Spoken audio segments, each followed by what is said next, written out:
السلام علیکم ورحمۃ اللہ وبرکاتہ۔ حکیم داؤد احمد خان نوشہرہ ورکاں ضلع گوجرانوالہ سے آپ سب دوستوں کو خوش آمدید کہتا ہے، اور میں امید کرتا ہوں کہ آپ سب خیریت سے ہوں گے۔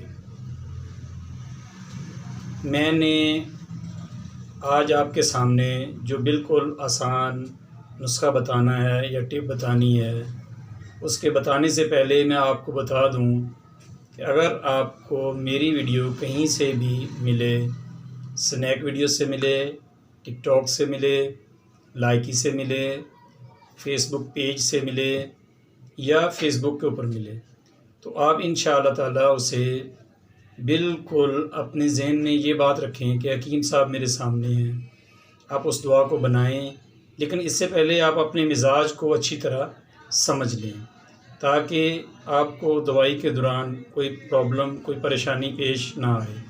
تو اب چلتے ہیں نسخہ کی طرف۔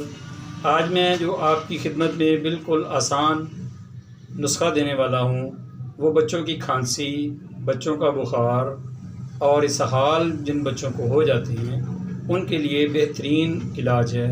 آپ اسے بنائیں اور ضرور استعمال کریں۔ اس میں سب سے پہلے نمبر پر ہے ناگر موتھا، دوسرے نمبر پر ہے تیس، اور تیسرے نمبر پر ہے کاکڑا سنگی۔ یہ میں جڑی بوٹیوں کے نام آپ کو بتا رہا ہوں۔ اس کے بعد عام ایک چیز ہے جس کو ہم کالی مرچ فلفل سیاہ کہتے ہیں، اور اندر جوں ہے۔ آپ نے ان تمام چیزوں کا ایک جیسا وزن لے کے صفوف کر کے اپنے پاس رکھ لینا ہے۔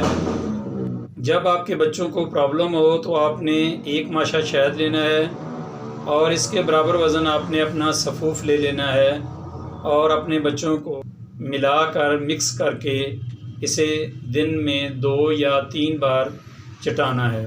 تو انشاءاللہ تعالی جو ان کو بخار ہو جاتا ہے، کھانسی کا مسئلہ ہے یا اسہال لگ جاتے ہیں، تو انشاءاللہ تعالی اس سے اللہ تعالیٰ ان کو شفا دیں گے اور وہ صحت مند ہوں گے۔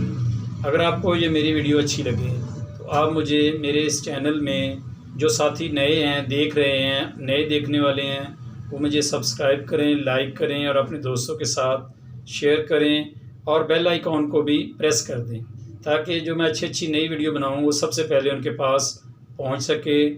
اب میں آپ سے اجازت چاہتا ہوں اس دعا کے ساتھ کہ الحمدللہ ہم مسلمان ہیں، مجھے بھی چاہیے کہ میں بھی نماز کو قائم کروں اور اپنے بچوں کو بھی نماز کی تلقین فرماؤں، اور آپ کے لیے بھی یہی گزارش ہے کہ اللہ تعالیٰ آپ کو اور آپ کے بچوں کو 5 وقت کی نماز پڑھنے کی توفیق عطا فرمائے۔ اب میں آپ سے اجازت چاہتا ہوں۔ ربنا آتنا فی الدنیا حسنۃ وفی الآخرۃ حسنۃ وقنا عذاب النار۔ السلام علیکم ورحمۃ اللہ وبرکاتہ۔